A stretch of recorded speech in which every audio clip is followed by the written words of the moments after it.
Donc je vais tout simplement lire ce que vous avez à l'écran. Depuis la grève des électriciens parisiens de 1907, le blackout représente à la fois la menace de la paralysie de toutes les activités économiques et sociales vitales, avec à terme l'effondrement de la civilisation industrielle et urbaine. Donc on parle aussi de levier majeur de communication stratégique dans le cadre de guerres et de révolutions. Et ensuite, il est aussi un enjeu de communication politique et idéologique dans le cadre des conflits du travail. Bref, je vous passe le reste de ce passage, mais ce qu'on a là, c'est un exemple typique de blackout qui n'est pas forcément lié à ce qu'on imagine, parce que c'est pas lié à une catastrophe naturelle, c'est pas lié à un tremblement de terre, c'est lié simplement à une grève. Et là, tout de suite, on est en 1907, mais on a un parallèle direct avec 2022, puisqu'en ce moment, qu'est-ce qu'on a ? On a des grèves dans le domaine pétrolier. Bien sûr. Ouais, c'est exceptionnel ce qui nous arrive en ce moment, mais ouais. Donc tu vois, on voit tout de suite ce que peut représenter un blackout. À partir du moment où on a une civilisation qui est très très centrée sur la consommation énergétique et encore plus la consommation énergétique, il y a deux piliers, il y a l'électricité, mais qui dérive d'autres formes d'énergie, et puis surtout autour de ça, tu as le pétrole en principal, parce que sans pétrole, on n'a rien autour de nous qui existerait. Hein. Faut bien retenir le truc. D'ailleurs, je fais une petite parenthèse pour tous ceux qui s'imaginent qu'on pourrait remplacer l'énergie pétrole par autre chose, que ce soit du solaire, de l'éolien ou d'autres choses. En fait, c'est que ce qui concerne la consommation électrique, qui sert pour le transport ou pour le bon fonctionnement des usines, mais en termes juste d'alimentation d'énergie. En fait, ça compose aussi le moindre objet qu'il y a autour de nous. Un téléphone portable, c'est du pétrole. Tout est nos vêtements, c'est du pétrole. Tout est du pétrole autour de nous. Bref, je referme cette parenthèse. Donc, on a là tout de suite les enjeux d'un blackout qui, pour ce qui est du plus marquant de l'histoire récente, même si ça date de plus d'un siècle, c'est lié à des grèves. C'est lié à des grèves d'électriciens. Alors, j'ai pas plus de détails sur ce que ça a pu provoquer dans la population, mais ça a suffisamment marqué les esprits pour que on puisse en avoir des traces aujourd'hui quand on fait une recherche de manière générale sur les blackouts. Et encore une fois, je le répète, on peut faire un parallèle avec la situation actuelle 2022, où on a, pour l'instant, on parle que de ça. Principalement, on a une grève des raffineries de pétrole et des dépôts aussi. Ouais. Mais il faut savoir qu'actuellement, on a aussi un démarrage de grève dans les centrales nucléaires. Donc déjà qu'on a un problème avec les centrales nucléaires qui sont censées toutes redémarrer pour le début de l'année prochaine, mais en plus que ça, on a des grèves qui sont en train de se rajouter aux grèves des pétroliers, on va dire. Donc on est pour l'instant, si on a un blackout, plus dans le cadre d'un blackout lié à des mouvements sociaux qu'à une catastrophe particulière, comme par exemple ce qu'on verra un peu plus brièvement tout à l'heure, la tempête de 99. Donc voilà, un des premiers et plus marquants blackouts, ça a déjà plus d'un siècle. Ensuite, on verra qu'on a pas mal de pannes qu'il y a eu aux États-Unis. Ça, c'est la panne de courant de 1965. Aux États-Unis, importante perturbation de réseau électrique. Voilà, ça a eu lieu en novembre. Donc, c'est pas toujours le cas, mais bien évidemment, quand ça arrive une période froide, c'est toujours plus problématique. Et là, encore une fois, on peut faire le parallèle aussi avec la situation actuelle. En plus des grèves, des mouvements sociaux dont on ne sait pas jusqu'à quand ils vont durer, eh bien, on peut avoir des problèmes de froid aussi qui arrangeraient pas les choses. Sachant que, pour rebondir sur l'actualité, on peut faire aussi un parallèle avec ce qui se passe en Ukraine, puisqu'en Ukraine, du fait de l'intervention militaire, de la réponse militaire, la dernière des Russes, on a un système électrique qui est très fragile en ce moment en Ukraine. Ok. Donc ils en sont déjà à rationner, là pour cause de guerre, l'électricité, mais nous c'est exactement la même chose qu'on nous annonce pour d'autres raisons. Et là je fais une remarque, c'est que j'ai l'impression que se profile à l'horizon un schéma assez identique au Covid, c'est-à-dire que le Covid a touché tout le monde, et a provoqué globalement, et surtout dans le monde occidental, les mêmes types de réponses, les mêmes schémas de réponses des gouvernements, quels que soient les gouvernements, avec des exceptions par-ci par-là, mais globalement, on a vécu les mêmes choses partout, les confinements, tout ça. Tout le monde a vécu son confinement, chacun à sa manière différente. Et là, on a l'impression que tout le monde doit vivre. C'est même pas va vivre, alors, c'est tout le monde doit vivre, j'ai l'impression. Des pannes de courant. Oui, tu voulais intervenir? Oui, non, parce que c'est excellent là ce que tu es en train de dire au public, parce que on s'aperçoit qu'il y a des parallèles donc dans d'autres pays. Tu sais que moi je suis en contact avec le Mexique constamment. Ils ont eu carrément les mêmes inflations que nous, alors que là-bas il n'y a pas de guerre en Ukraine, tu vois ce que je veux dire? Quand j'essaye de leur demander mais comment ça se fait que votre gaz il a augmenté, comment ça se fait que votre huile d'olive il a augmenté, ils sont pas capables de me répondre. Tu vois, alors que je veux dire le blé il est pas importé de la Russie pour le Mexique, quoi. Voilà. Donc on s'aperçoit effectivement, c'est bien d'en parler. C'est exactement ce que tu as dit par rapport aux strass et paillettes, c'est-à-dire que on dirait que dans plusieurs continents, ils essayent d'instaurer quelque chose qui amène à ce qu'on va voir à la fin, un système de contrôle, mais de différentes manières. Et ça, c'est bien que tu le dises. Voilà, j'irai pas plus loin pour le moment. Ok, bah oui, effectivement, ce parallèle est assez étrange. On doit tous vivre des pannes. On doit tous vivre des pannes d'électricité, des pannes de manière générale, des pannes d'énergie. Là, cet hiver. Et on nous dit que ça peut être accentué par le froid, mais en gros, faut bien comprendre que vous ayez froid ou pas cet hiver, vous aurez des problèmes d'énergie. Parce que, je le montrerai plus tard, mais c'est très certainement voulu. Voilà. Ouais. Donc bref, je vais passer sur cette panne américaine. Donc 1965, de nombreux États touchés, donc plus de 30 millions de personnes, c'est assez énorme. 30 millions de personnes, c'est-à-dire la moitié de la France, quoi, en gros, peu de choses près, privés d'électricité pendant 13 heures. Et d'ailleurs, au passage, 800 000 usagers bloqués dans le métro new-yorkais. Donc, bloqués, des centaines de milliers de personnes bloquées 13 heures. Je vous laisse imaginer les types de problématiques qu'on peut avoir. Et heureusement que ça n'a pas duré plus de 13 heures, parce que un truc comme ça, si ça dure 3 jours, c'est terminé. Après, c'est une catastrophe assez exceptionnelle si on fait traîner les coupures d'électricité, malheureusement. Bien sûr. Et tiens, un nouveau parallèle avec ce qui se passe actuellement, on voit encore une fois ce qui est en train de petit à petit de se produire, malheureusement, avec ces pénuries, je vais mettre des guillemets à pénurie, d'essence, parce qu'en fait il y en a, mais il faut faire la queue pour l'avoir. Eh bien, on commence à avoir des actes de violence à cause de ça. On a déjà un père de famille poignardé, je suis pas certain qu'il soit mort, poignardé devant ses enfants. On a, moi j'ai vu des vidéos passer, une nana qui était odieuse, avec un gars qui était devant lui, je sais pas si il traînait ou quoi, il lui a claqué la tête contre son véhicule.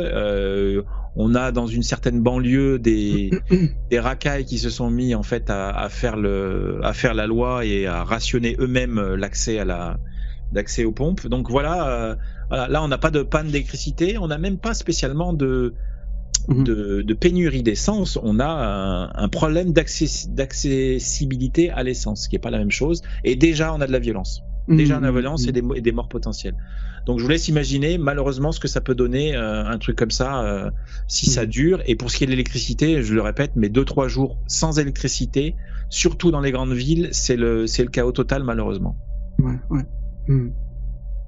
Et c'est là où tu te dis, mais avec tous les, je vais rester poli, mais avec tous les flics qu'ils mettent pour des matchs de foot, qu'il y en a beaucoup plus que des supporters des fois, et tu te dis, mais prenez-en un ou deux et mettez-les quand t'as des situations comme celle-ci de pénurie ou autre. Parce que moi j'ai lu Ouais. Oui, je sais. Effectivement, normalement, ils devraient pouvoir faire. Même moi, j'ai entendu des personnes demander pourquoi ils faisaient pas intervenir l'armée. Ah ouais. Pourquoi pas, ça peut se faire.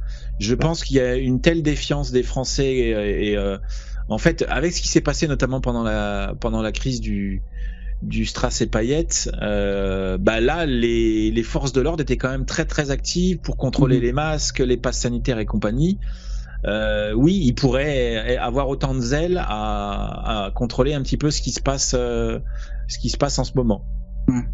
Ouais. Mais c'est pas forcément un bon signal à envoyer que de montrer les forces de l'ordre ou même les ministères pour gérer cette situation, même si quelque part il faudrait peut-être. Bon, là je suis sur la panne d'électricité, panne géante en 78. J'avais 6 mois, mais autant vous dire que je m'en rappelle pas du tout. Et comme on n'a pas spécialement parlé, donc mais bon, ça, voilà, c'est une grosse panne qui a eu lieu, une surcharge dans le Grand Est. Voilà, panne de courant, à semer la pagaille tout en épargnant la région. Alors quand ils disent épargner la région, c'est la panne, elle a été déclenchée dans le département 54 et ça a touché le reste de la France sans toucher cette région en particulier. Bref, il faut savoir que un problème d'électricité dans une zone précise peut, par une réaction de chaîne, poser des problèmes de coupure à l'autre bout de la France ou même dans d'autres pays. Je sais qu'il y a eu une situation similaire, il me semble, il n'y a pas longtemps, au Portugal et en Espagne. Une coupure d'électricité très localisée qui, par effet de domino, on va dire, a touché d'autres régions, voire d'autres pays. D'accord. Donc voilà, ça c'est un autre exemple d'une panne géante. J'ai pas la raison là, je crois que je l'avais lu, mais surcharge, ok. Une surcharge de tension. Bon, on va passer assez vite. Hop. Un truc qui nous a marqué et là qui doit, pour ceux qui ont à peu près mon âge, la quarantaine, voire un petit peu moins, là pour le coup ça a bien marqué les esprits, c'est la tempête de 99. Donc c'est précisément ces deux tempêtes de grosse intensité qui ont frappé toute l'Europe, plus particulièrement la France. Je sais que je crois l'Angleterre a été un peu touchée aussi, mais ça a surtout touché la France. Et même si Paris a échappé comme il est marqué dans l'article au blackout, on n'est pas passé loin et il y a quelques Français par-ci par-là qui ont perdu le courant. Alors encore une fois, à l'époque, c'était peut-être encore mieux qu'aujourd'hui. Je ne sais pas dans quelle mesure le réseau s'est dégradé, mais malgré tout, faut reconnaître que le réseau français électrique, en tout cas à cette époque-là, tenait bien la route. On a du personnel qui était assez compétent et les coupures d'électricité, elles ont jamais été assez longues. D'ailleurs, aux États-Unis, c'est pareil, hein, ça dure jamais bien longtemps. Mais ça dure jamais bien longtemps. Là, on n'est que dans des situations où on n'a pas de problème de production d'électricité. Faut bien se dire que peut-être que le moindre des événements qu'on vient de voir là, depuis 1907 jusqu'à maintenant, s'il avait lieu là pendant une phase où on est on va dire en sous-tension, là on a quand même plus de chances malheureusement d'avoir des blackouts plus longs et plus généralisés aujourd'hui et particulièrement cet hiver qu'on n'en a jamais eu. Voilà, donc là on est dans le cas de tempête. Donc là on a un événement climatique. J'ai passé plutôt plein d'événements qui ont eu lieu entre les différentes dates que je vous ai montrées. Il faut reconnaître qu'il y a quand même beaucoup d'événements de coupure d'électricité qui sont liés aux mouvements sociaux, aux grèves. Mais on peut avoir des événements climatiques. Et le pire serait d'avoir bien sûr les deux, quoi. Je sais pas, un hiver froid, une tempête, parce qu'encore une fois là ça a eu lieu en hiver, hein, ça a eu lieu en décembre. Avant on avait vu que ça avait eu lieu en novembre. Donc là malheureusement on est déjà parti sur de mauvaises bases avec les mouvements sociaux. Il faudrait pas que ça se cumule avec des événements climatiques.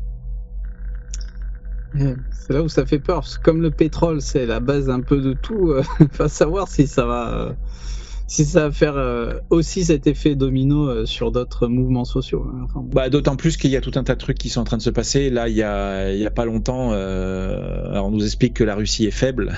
Ça me fait bien rire parce que ils auraient perdu quelques batailles, on va dire. Mais un truc tout con, là, ce qu'ils viennent de faire encore, c'est de s'accorder avec l'Arabie Saoudite pour baisser la production, je crois mensuelle, je crois, de 2 millions de barils. Donc en fait, ils ont la main sur la production pétrolière, quoi. ouais. D'ailleurs, ça plaît pas aux États-Unis, mais voilà. Encore une fois, les robinets de gaz et de pétrole sont en train de tous se fermer les uns après les autres actuellement. Mhm.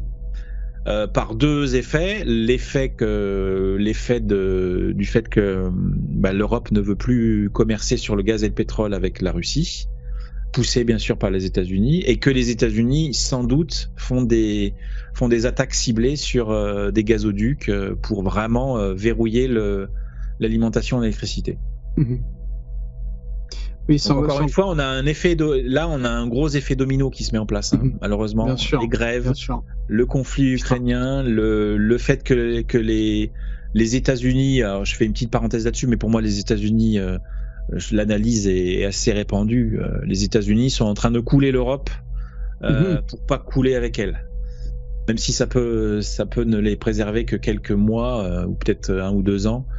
Ils sont prêts à flinguer leur partenariat avec les Européens, et ils sont même en passe de le faire sans que les Européens ne se rebellent, ce qui est assez fou. Bref. Ouais, c'est une drôle de période, hein. Je sais pas si les gens ils se rendent compte, mais quand on résume un peu tout ça là, comme tu viens de le faire, c'est une période, c'est exceptionnel là ce qui nous arrive, Fred. Donc bon. Si on est prêt dans sa tête, moi je pense l'être depuis pas mal de décennies. C'est pas étonnant qu'on en arrive là, et c'est même pas spécialement inquiétant. Enfin, en tout cas, après, encore une fois, on en reparlera un peu plus tard, mais ouais. Le mental joue beaucoup, et plus tôt vous êtes prêt à l'idée d'un chaos, d'un effondrement civilisationnel, mieux vous serez apte à faire face aux événements. J'avais, je crois, là j'ai le dernier événement qui est aussi marquant, on s'en rappelle tous, c'est le séisme de 2011. Donc le 11 mars 2011, ça fait beaucoup de 11, au Japon, le fameux tremblement de terre magnitude 9, qui a foutu le bazar notamment dans les centrales nucléaires, avec 4 millions de personnes privées d'électricité. Et encore une fois, ça n'a pas duré longtemps, heureusement, même si là pour le coup, les Japonais sont beaucoup plus disciplinés et aptes à faire face à de tels événements que nous le sommes. Pourtant, on est à peu près dans la même situation. Alors même si la seule différence, c'est une île, hein, le Japon. Donc ils ont toutes leurs centrales en bord de mer. Nous, on en a tout autant qu'eux, des centrales, et elles sont toutes au bord de fleuves. Et c'est normal, hein, il faut de la flotte pour les centrales nucléaires. Et donc on a des risques vraiment assez similaires, même si on a moins de risques sismiques, on a des risques similaires, sauf que eux, ils sont préparés. Je crois que tous les 2 ans, ils ont des exercices qui sont faits pour simuler des problématiques sur les centrales. Voilà, nous, non seulement on n'en a jamais eu, moi en 40 ans, j'ai jamais entendu parler d'exercices d'évacuation ou voilà un test d'alarme ou quoi par rapport aux centrales nucléaires. Et pourtant, je peux pas être mieux placé, puisque pendant 20 ans, mes 20 premières années, j'ai vécu à 1 kilomètre en face d'une centrale nucléaire, qui est la centrale de... Zut, comment elle s'appelle cette centrale? Dans la vallée du Rhône, en dessous de Lyon. Bref, j'ai oublié le nom. Et puis actuellement, je suis à 13 km de la centrale du Bugey. Non seulement on n'a jamais été préparé à quoi que ce soit par rapport à ça, comme le sont les Japonais, mais en plus, on n'a jamais même reçu de pastilles d'iode. En tout cas, moi, on m'en a jamais proposé, j'en ai jamais eu, je suis jamais allé en retirer. Bref, tout ça pour dire que Tout ça pour dire que il y a des personnes, il y a des pays mieux préparés que d'autres. Voilà, c'était encore une petite parenthèse que je faisais. Ouais. Et là, j'ai à peu près bouclé le petit historique de blackout qui, heureusement, ont tous été des blackouts assez modérés et assez courts. Tu sais, je me rappelle en 2008, d'ailleurs c'était sur un article que je t'avais envoyé, il y a eu dans notre région, il y a eu une coupure de courant de 3 heures. C'était, je crois, la faute du côté de Marseille. Il y avait un transfo qui avait pété, ou je sais plus, pareil, une surcharge. Je m'en souviens plus très bien ce qui s'était passé. À l'époque, je travaillais à l'usine à l'époque, et on a dû rentrer chez nous parce que je pouvais plus rien faire. Et c'est revenu dans l'après-midi, mais bon, voilà. C'était en un rien de temps, ça a été. Alors tout le monde sortait dans les rues, tout le monde se parlait entre eux. Ça a duré 3 heures. 3 heures. Et effectivement, c'est une situation, tu peux plus rien faire, quoi. Tu peux plus rien faire, plus d'internet, plus rien, quoi. Donc effectivement. Et ça a duré que 3 heures, hein. Et bon, ils avaient rétabli le transfo apparemment, mais normalement ça devait durer plus longtemps normalement.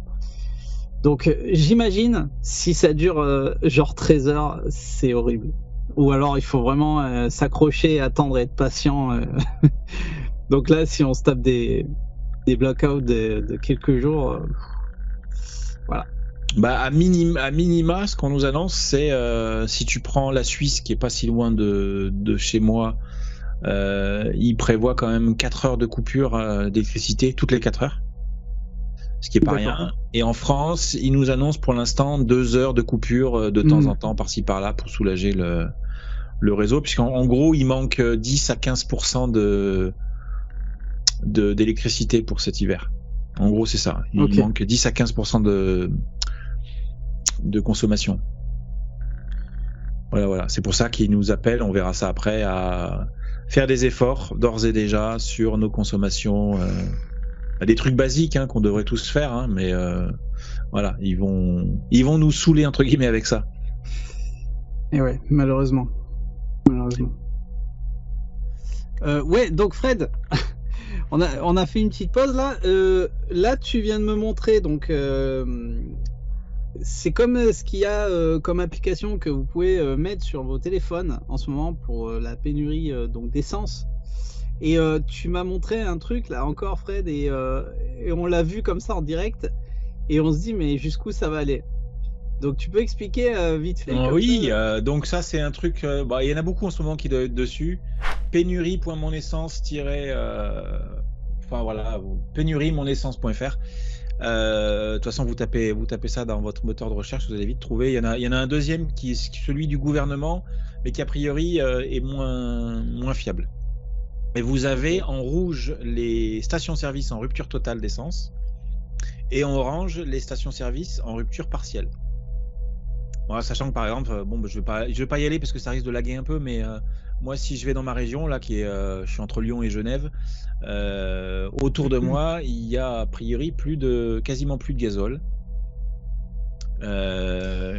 Et donc ce qu'on a vu ensemble là, c'est que les chiffres en bas, donc on a les chiffres station en rupture partielle, donc là c'est 1668. On a station en rupture totale, 2788. Moi ce matin j'étais à 2000 à peu près, à 2000 et quelques. Putain. Tu vois, et là tout à l'heure on a vu que toutes les 2 minutes ça augmente de 10. C'est ça, on a fait un test, on a actualisé, enfin Fred il a actualisé la page et on en avait quoi, 3 de plus, c'est ça? On en a presque 10 de plus là, mais on s'amusera une fois qu'on passera à la suite. On s'amusera à faire un refresh. Je pense que ça va bouger. Marche. Alors après, je suis incapable de juger de la fiabilité de ce truc. Je sais juste qu'autour de moi, et plus on se rapproche de Lyon, plus c'est chaud pour avoir de l'essence. Que c'est des queues de minimum 30 minutes pour prendre l'essence. Alors j'ai pas essayé en pleine nuit. Il y en a qui doivent essayer, ça doit être mieux en pleine nuit. Mais moi, j'ai pas spécialement envie de jouer ce jeu-là. Parce que ça, c'est aussi la même façon qu'on nous a habitués, par exemple, à un pass sanitaire. Là, on est en train de nous habituer à la pénurie d'essence. Je ne sais pas dans quelle mesure elle est concrète, hein, cette pénurie d'essence, mais on est en train de nous habituer à un truc qui fait que c'est déjà en train d'arriver. Hein. Y a des stations-service où tu es limité à 30 litres, par exemple. Mhm. Oui. Voilà. Pour ceux qui ont suivi un peu l'actualité, c'était cet été. C'est, si je dis pas de conneries, au Pakistan, ils ont mis en place un pass essence, en fait. Un truc où tu as le droit à tant d'essence par semaine et pas plus. Là, on est en train de, j'ai l'impression de nous faire glisser vers ce genre de nouveaux phénomènes, le rationnement de l'essence. Mhm. Voilà. Et comme on se disait, Fred, là donc, je pense que toutes les personnes qui travaillent dans un bureau d'études comme toi, ou avec un outil informatique, ils vont devoir refaire du télétravail.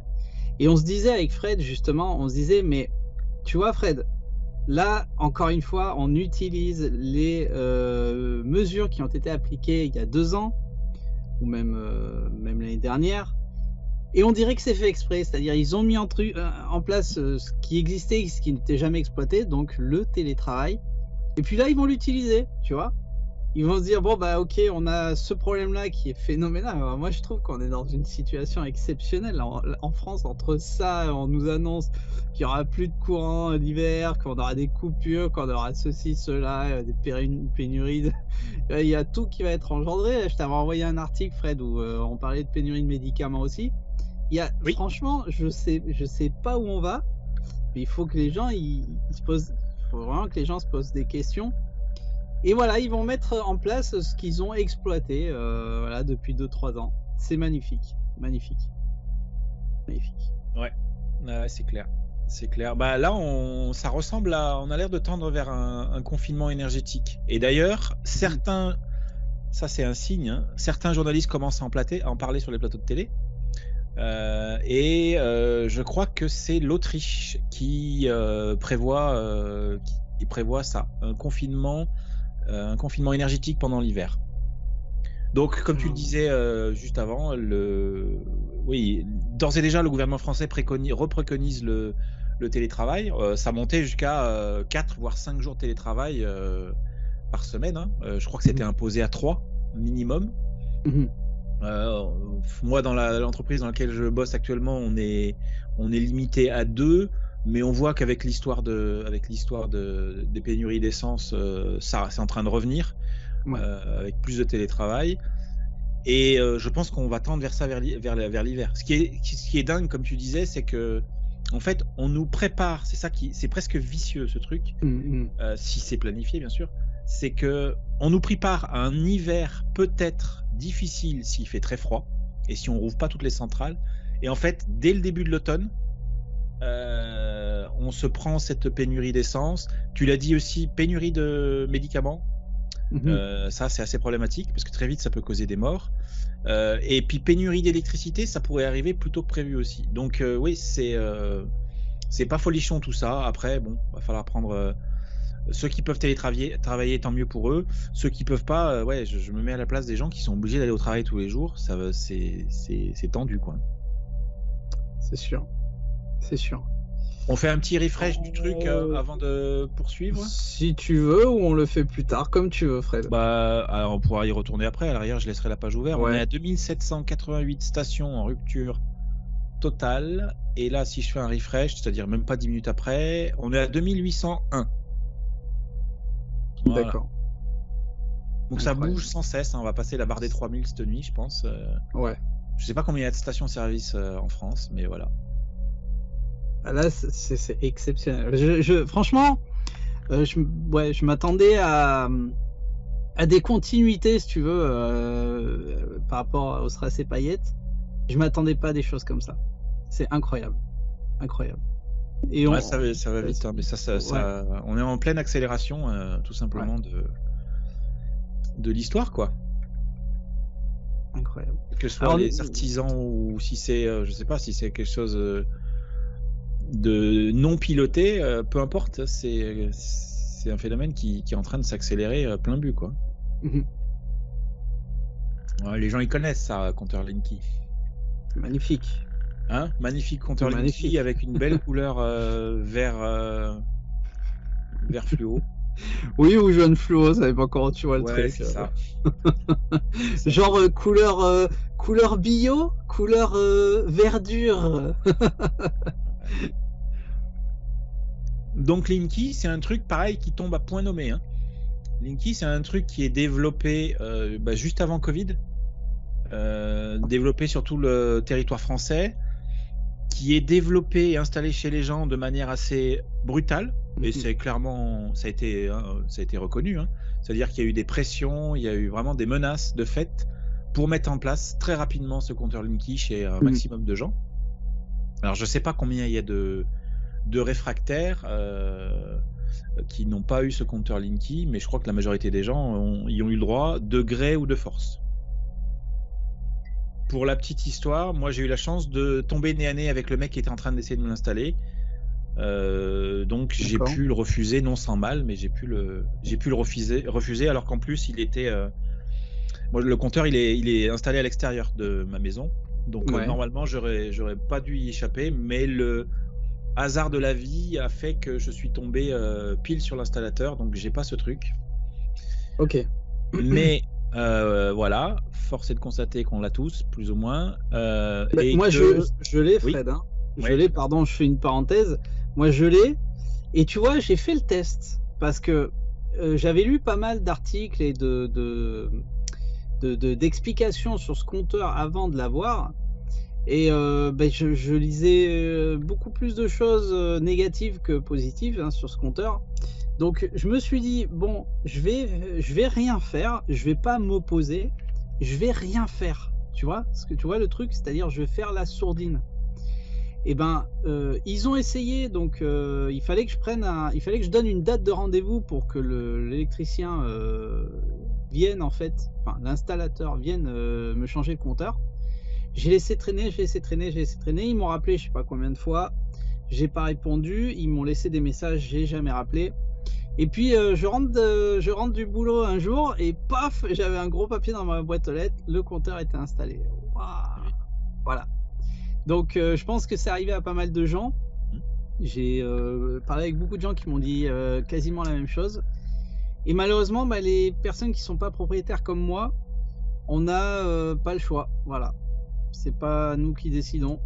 C'est ça, même comme tu disais, les proprios qui ont leur compteur à l'extérieur, ils n'ont pas eu le droit au chapitre. Moi, tous mes voisins se sont fait installer le compteur parce que ils n'étaient pas prévenus en fait.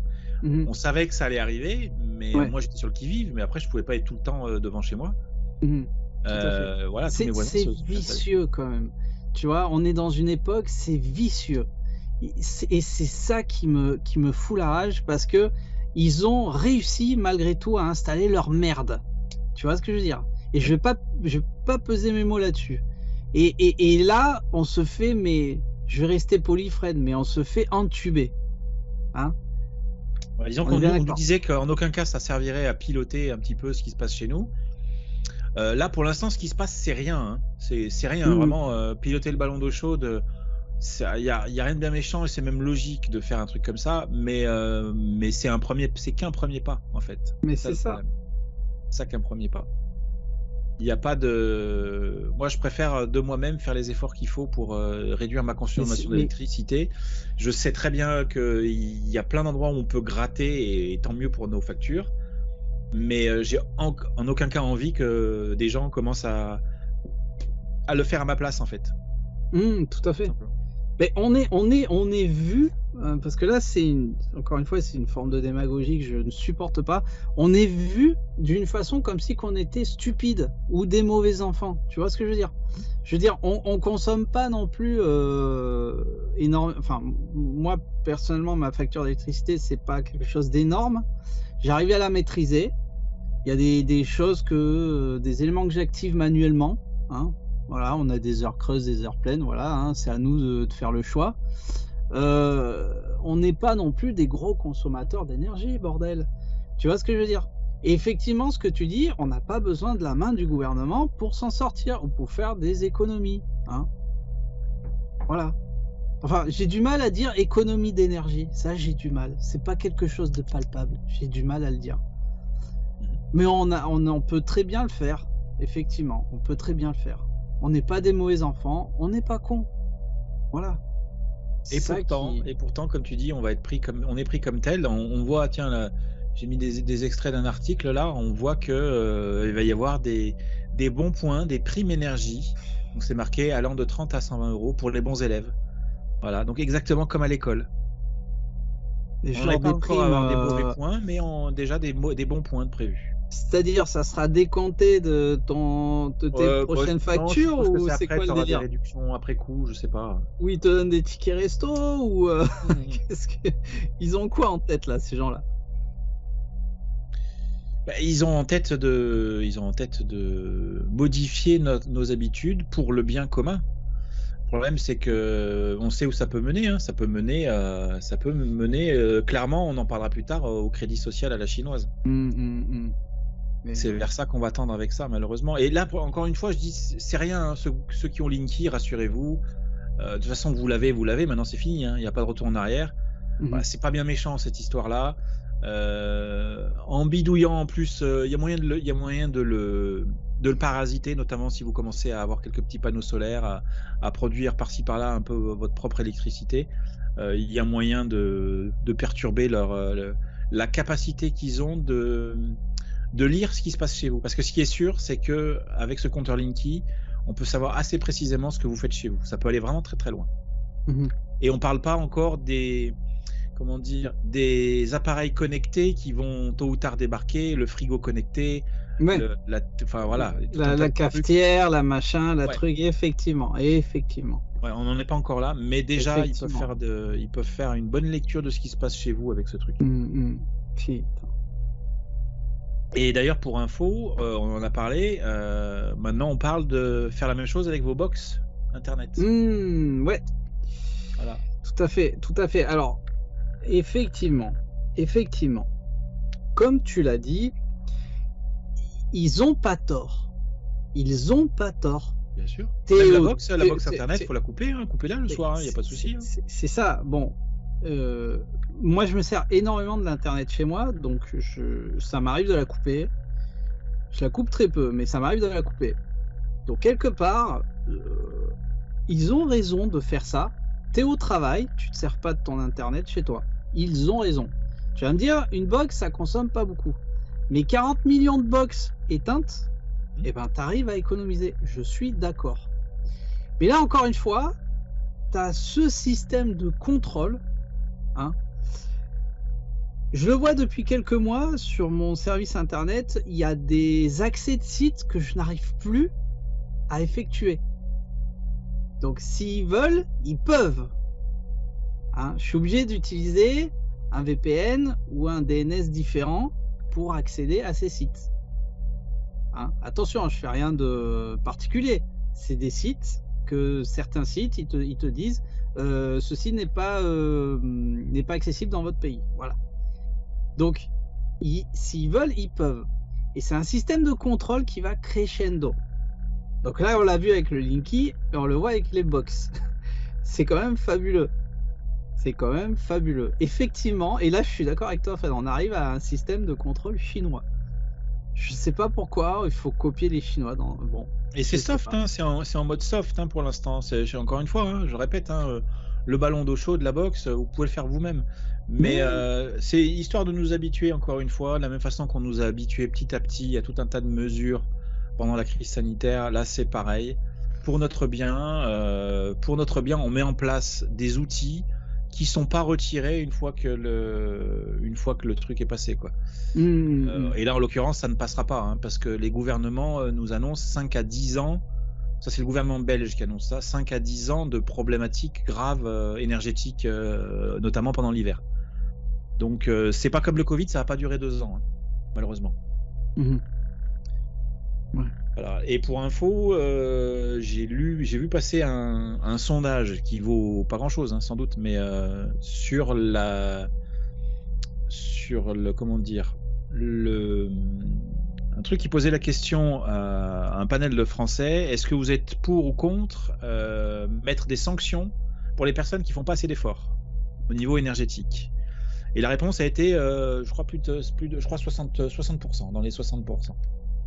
Donc on est encore dans la même situation que Covid, où une majorité était prêt à considérer les non-injectés comme des sous-hommes et à les blâmer. Là, il va en être de même pour ceux qui font pas assez d'efforts. Alors je sais pas comment ça va se passer, hein, ceux qui n'ont pas voiture électrique, ceux qui n'ont pas, je sais pas comment ça se passer, mais il s'annonce exactement les mêmes contraintes pour les récalcitrants. Oui, donc on n'a pas fini d'avoir des surprises là-dessus. Après, encore une fois, je dis, c'est moins grave pour moi que... Là, pour le coup, la situation pour moi est moins, même si ça peut aller beaucoup plus loin, moins grave que de vouloir m'injecter, enfin de vouloir s'occuper de mon corps à ma place, quoi. Là, c'est... on est d'accord. Ça touche à nos habitudes. On est mais d'accord comme on l'a déjà dit, ça peut glisser vers un totalitarisme numérique, hein, tout simplement. Mais carrément.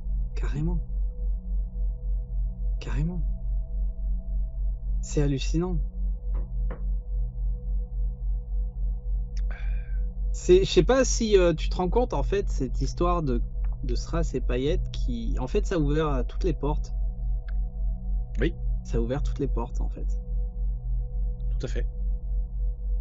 Tout à fait. Là où le terrorisme a échoué, la menace invisible a bien fonctionné. C'est clair. C'est clair. Et sur l'écologie, de l'avis même de certains membres du forum de Davos, l'écologie seule ne suffit pas à inquiéter les gens, en fait. Et là, pour le coup, le Covid a mieux fonctionné. C'est peut-être pour ça que là sont couplés avec ces histoires d'économie d'énergie, de problèmes d'énergie, tout simplement la guerre en Ukraine, qui pourrait nous tenir en haleine assez longtemps aussi. Hein.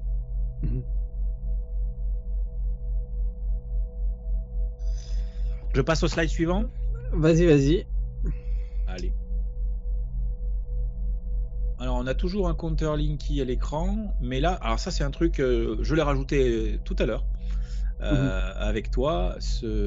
Cet article, c'est un article qui est issu du site Le Courrier des Stratèges, voilà, que je recommande.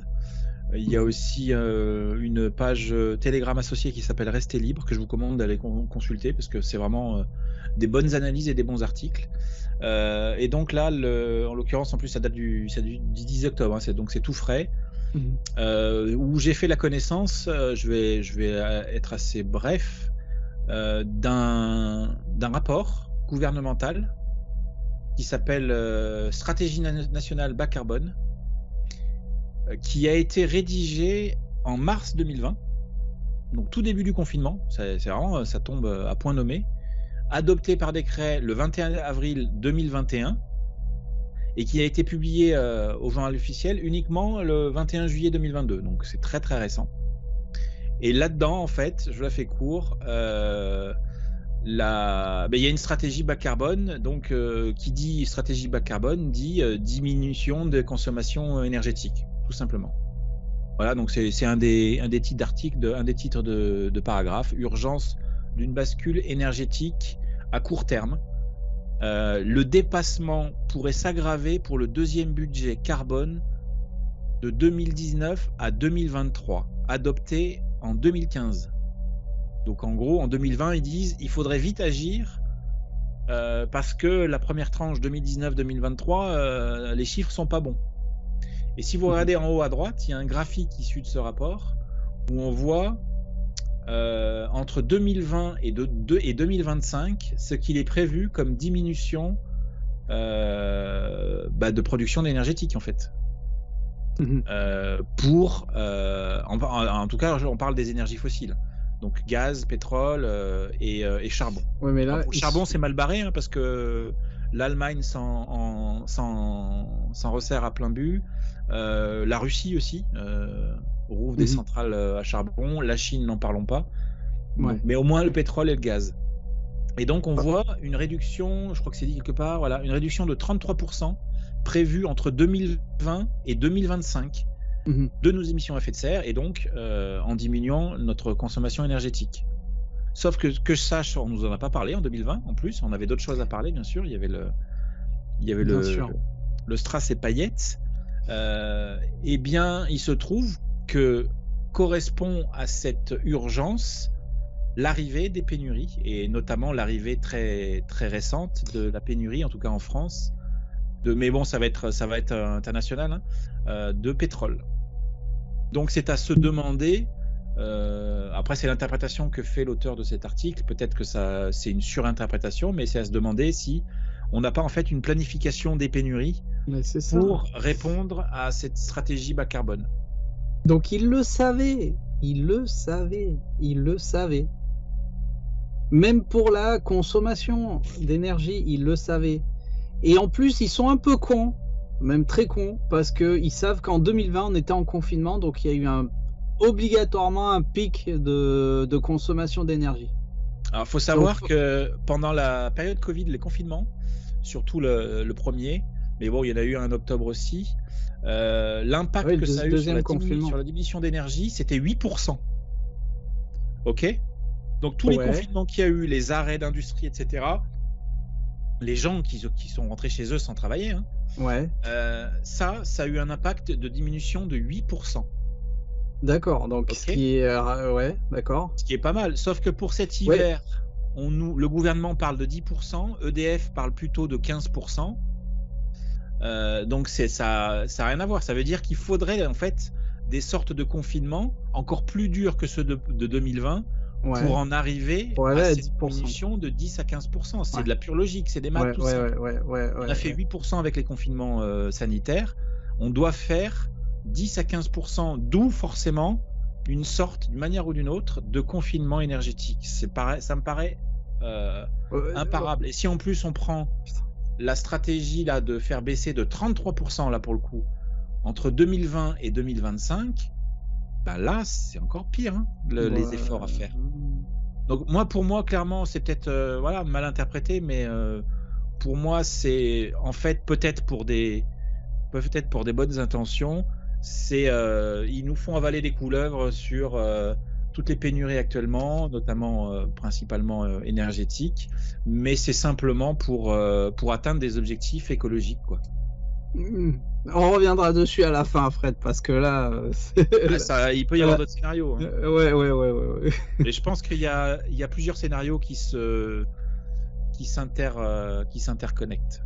Oui, bien sûr. Et globalement, qui nous dépassent parce qu'on n'est pas dans les petits papiers de ces grandes personnes. Bien sûr, mais moi, quand je vois ces courbes, excuse-moi, Fred, mais il y a soit ils sont stupides, soit c'est fait exprès.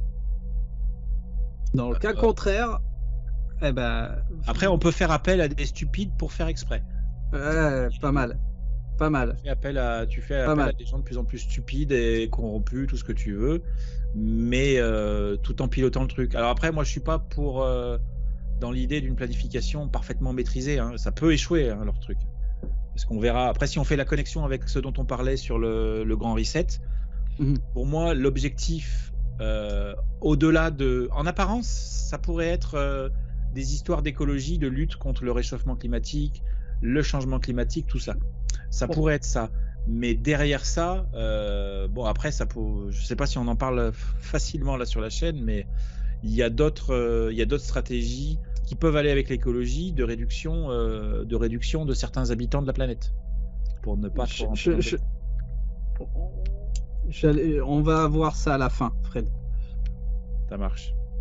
Et dans tous les cas, il peut y avoir tout un tas de scénarios, mais comme tu dis, on verra ça à la fin. On verra ça. Mais pour moi là, quand je vois c'est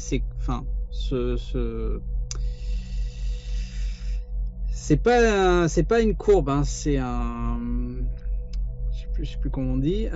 Quand je vois ces chiffres, là, moi, ils nous prennent pour des cons. Hein. Ils nous prennent pour des cons. Dans les deux sens, hein. C'est-à-dire dans le sens où forcément, t'as un confinement mondial, les gens ils vont consommer, mais chez eux. Je veux dire, t'as ta télé qui marche toute la journée quand même. Et qu'est-ce qui se passe? Putain, qu'est-ce qui va se passer? Forcément, t'as ta télé, t'as ton chauffe-eau, t'as tiens, je vais me faire une bouffe. Forcément, t'es 4 à la maison, forcément. Tu vois. Et dans le cas contraire, Ah bah ouais, comment veux-tu faire 15% pour 2025? Ils sont starbés, tu vois ce que je veux dire? Voilà. Mhm. Donc bon, moi ça me bref, ouais. On passe à la suite. Ah ouais, je préfère. Je Ah, préfère. ah. Donc moi j'ai plus de télé, mais voilà ce que vous allez voir certainement à la télé, très certainement à la télé, surtout chez France Télévisions.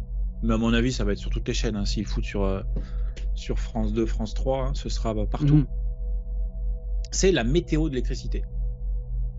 Voilà, avec une carte qui pour l'instant est verte, bien sûr, tout va bien. C'est la carte actuelle d'octobre, mais c'est une carte qui permettra par région de voir où en est le système électrique. Donc vert, tout va bien. Mmh. Orange, système électrique tendu. Les éco-gestes sont les bienvenus. Voilà, les éco-gestes. Et ensuite, rouge, système électrique très tendu. Coupure inévitable. Voilà. On a C'est quand même exactement dingue le ça. même schéma de fonctionnement que pendant les différents confinements. Mais À chaque carrément. fois, on a appelé les gens à faire des efforts pour réduire les contaminations. Et, Mmh. et presque à chaque fois, oh, eh bien, les gens ne se sont pas assez bien comportés, il n'y a pas Mmh. eu assez d'efforts, on est obligé de serrer la vis. Et Ouais, là, ouais. ça va être exactement la même chose. La carte, elle va devenir rouge au fil de l'hiver, et il faudra en arriver à des serrages de vis beaucoup plus importants, Mmh. qui pour les plus impactants pour les Français n'ont même pas été annoncés par notre cher président, puisqu'il avait annoncé que, en gros, qu'il y avait plusieurs étapes au fur et à mesure qu'on rentrerait dans la crise énergétique, Mmh. en expliquant l'avant-dernière étape, mais pas la dernière. Et l'avant-dernière étape, c'était justement les coupures. Ça veut dire que déjà, pour ceux qui ont écouté ce discours-là, je ne sais plus de quand il date, déjà ils ont prévu des trucs bien pires que des coupures d'électricité tournantes. Qui nous réserve, voilà, si on n'est pas sage, je sais pas. Alors comme quoi toi tu penses enfin, peut-être tu peux donner, le fin fond de ton idée Fred? Juste comme ça, bah Bah, alors là, je te partage le truc, ça de mémoire, parce que oui, effectivement, j'avais entendu ce parti de son discours. Ça m'avait interloqué parce que voilà, pour moi, quelque part, qu'est-ce qu'il pouvait y avoir pire que des coupures d'électricité? J'avoue, je sais pas là, hein. Je sais pas, mais peut-être que tout simplement ce serait une histoire une espèce de passe énergétique, hein. Je sais pas. Je sais pas du tout. Alors après, encore une fois, incroyable. tout ça, c'est pas du sûr et certain. Ça, on en parlera peut-être aussi à la fin, mais on est aussi beaucoup dans la peur, hein. On Mmh. nous a fait peur avec une maladie qui tuait des vieux. On nous fait peur avec la guerre en Ukraine. On nous fait peur Ouais. avec ça. Bon, peut-être qu'en fait, il va rien arriver de si pire. Mais cette dynamique-là, cette histoire-là de couleurs de réseaux électriques, ça, on est bon pour des années et des années là-dessus, hein. Donc, Mmh. il peut éventuellement ne... Parce qu'on en a quand même pris plein la gueule en termes d'informations là en ce moment, et c'est déjà bien assez. Peut-être qu'ils vont nous laisser à peu près tranquilles, hein, avec ces histoires-là. Mais ça, tôt ou tard, ça s'aggravera, hein. Tout simplement parce qu'on nous dit qu'au final, on a des gros problèmes d'électricité, qu'il va falloir augmenter le parc finalement, après avoir décidé l'inverse, ouvrir des centrales nucléaires, des nouvelles. Sauf que, en fait, si on lance les chantiers maintenant, on les aura pas avant 15 ans, quoi, ces trucs, ces centrales. Mmh. Donc, Ouais. d'où l'idée qu'on va galérer pendant peut-être 10 ans encore. Bref, et on en vient, d'ailleurs, si on poursuit au-delà de ces 10 années, on est pas loin de la fameuse année 2030, qui correspond à un fameux agenda du même nom, l'agenda 2030, Ouais. qui regroupe un petit peu le rapport qu'on a vu juste avant, quoi. C'est-à-dire Ouais, ouais. la diminution assez importante de notre impact climatique, on va dire. Mmh. Donc voilà, mais voilà, en tout cas, il faut s'habituer, comme on l'a dit juste avant, à des signalétiques, voilà, à nous, pauvres gens, pas forcément capables de gérer nos consommations. On va avoir des signalétiques maintenant à la télé qui vont nous dire si ça va, si on se comporte bien ou pas. De toute façon, quand c'est pas ça, tu l'as dit très bien, ce sera ces paillettes. Quand c'est pas ça, c'est l'eau. Hein, on l'a vu durant tout l'été. Hein, on voyait des cartes avec des zones rouges. Attention, les zones les plus touchées par la sécheresse, machin, patin, fin. Là, on va le voir avec l'électricité. On le voit là avec l'essence. Hein, donc tu te rends compte qu'ils utilisent la même manière pour alarmer les gens. Hein, c'est ça qui est dingue. Voilà. C'est ça. Normalement, il n'y a pas besoin de, il y a besoin que de plus de peur que de mal, hein, normalement. Ouais. C'est bien assez suffisant pour conditionner les foules.